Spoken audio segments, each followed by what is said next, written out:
What is good, y'all? It's your boy The Shows, and if you're new to the channel, welcome to Shows World TV.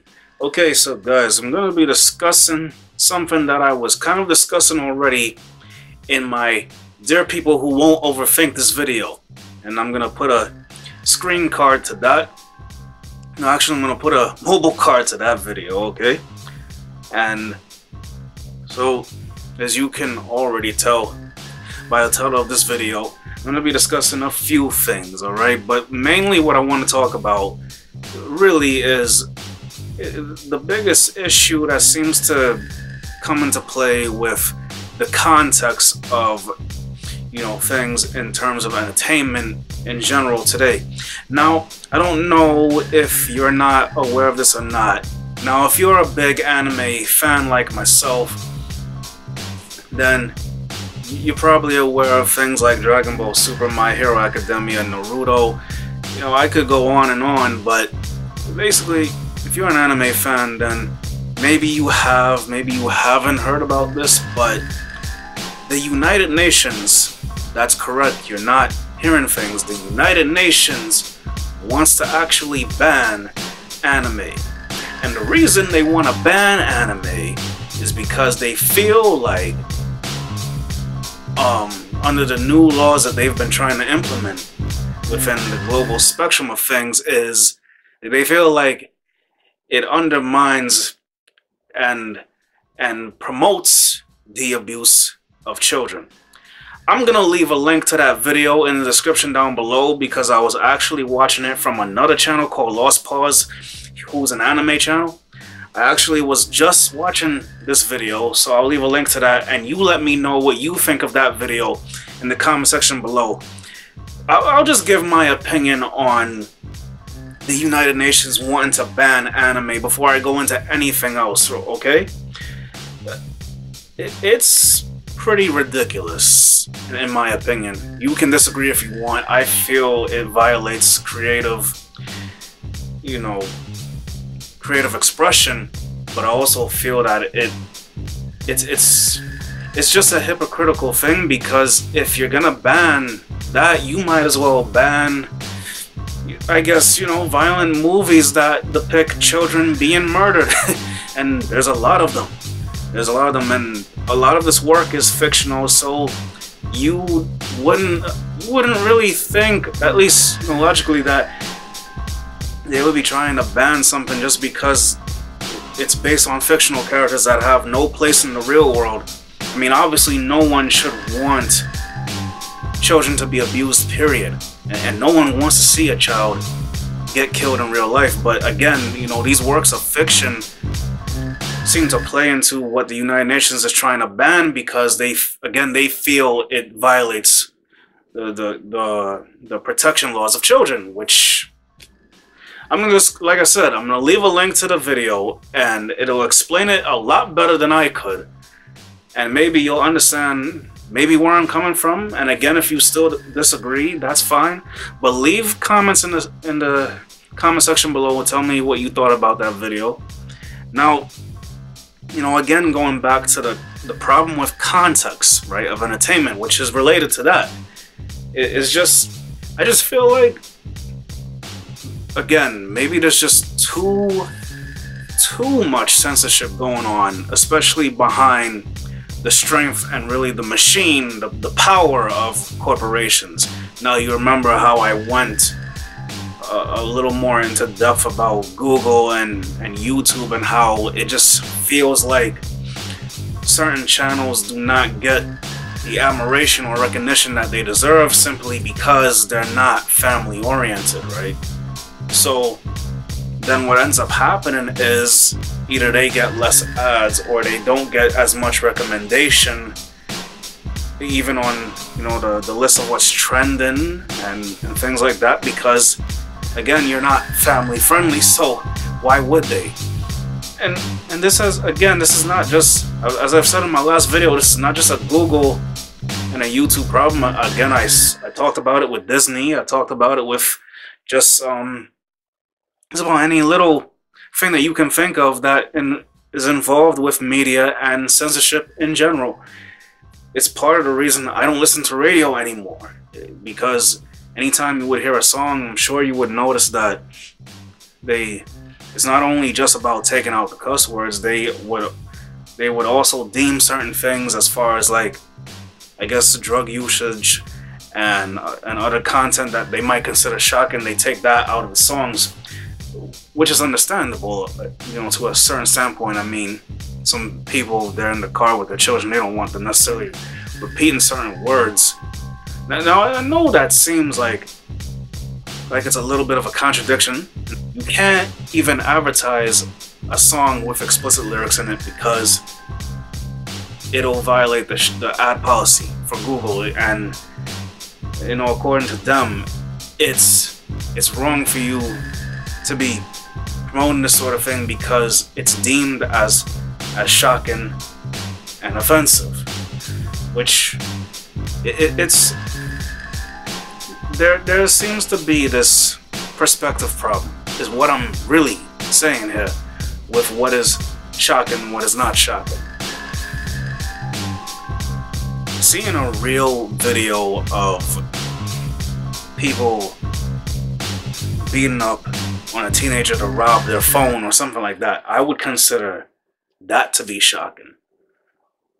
Someone getting their head chopped off and having that video somehow get allowed onto YouTube, filming a dead body, which is not supposed to ever really be depicted in reality, which happened, by the way, with Logan Paul.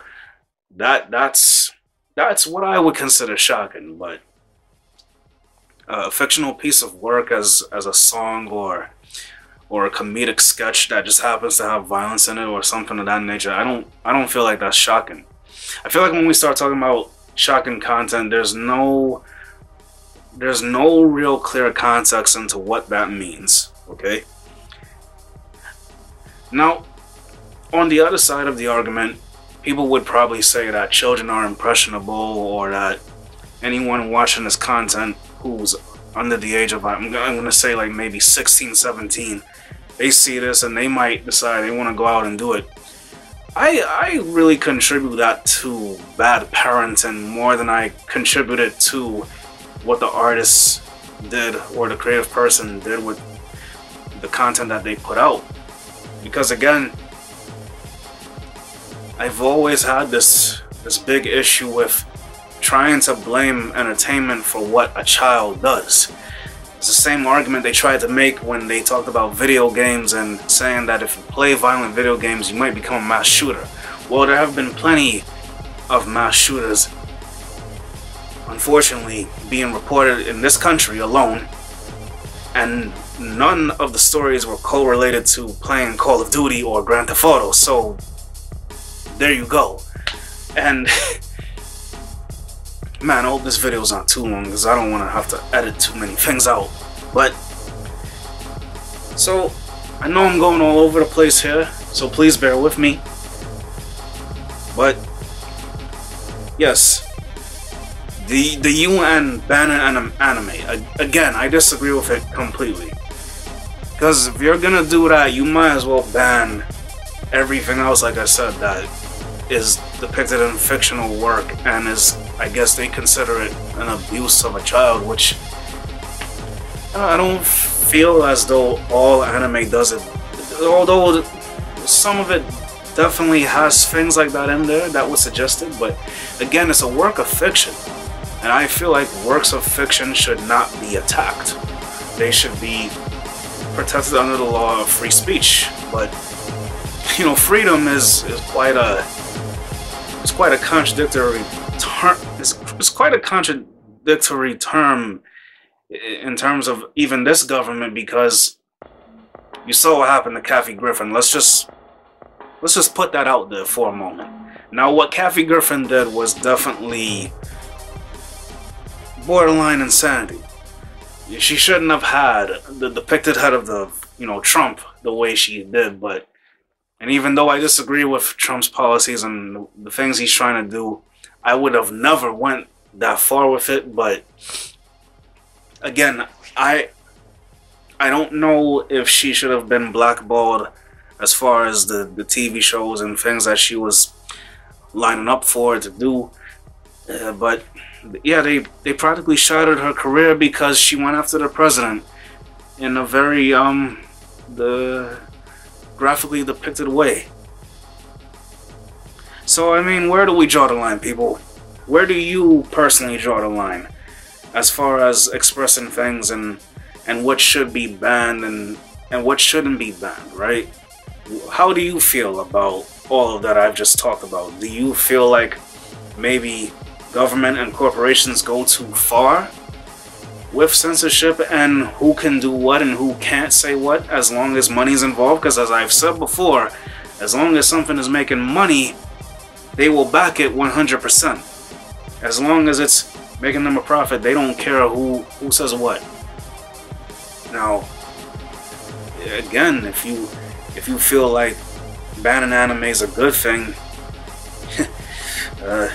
I would have to say why and why do you feel that way.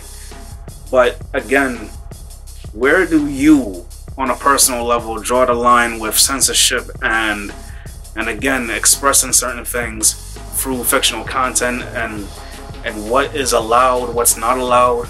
Do you allow your children to watch R-rated movies or to play violent video games? If you are a parent, you know, I'm directing that to the parents as well. What do you allow in your home? Do you consider it to be secular? Are you claiming to be holier than thou and maybe don't allow that stuff in your home because you think it makes the children impressionable to want to imitate it? Because I feel, again, you know, that could just be contributed to bad parenting, in my opinion, because I feel like if a child is not able to distinctly tell right from wrong, there might be something going on at home that's just not being educated or just not being said in a way that could make things a little more clearer on what is acceptable or what is not suitable and so forth, right? I mean, drug use, right? Let's say they wanted to ban the drug use in films, because there's a lot of movies out there with drug use. You can't ban every single thing. But this is just a larger issue, as I said, as far as just, this is just bigger than banning anime from the United Nations. This is bigger than, you know, going after certain content creators on YouTube, with Google, just because it's not ad friendly. You know, there's a huge problem with censorship all over the world, and I don't see it getting any better. You know, it used to be that the internet was the safe place to do that. Now you're not even sure if you can do that on the internet. You might have to just maybe not create anything, you know, so long as it goes with the happy formula of, I guess you could say, yeah, like children, family friendly content, which is just something I feel like what the corporations don't truly understand is that not every one of us has a family. Not every one of us necessarily watches kid-friendly stuff all the time, and you should be able to cater to everybody. You should be able to tailor-make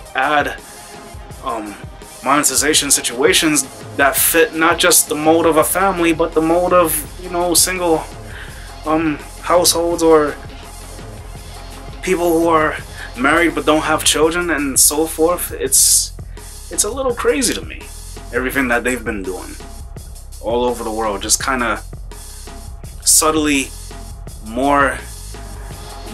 bringing more censorship into the world. I feel there's just too much of it, man. But yeah, I'm gonna end the video here because I feel like this has gone on for too long, right? But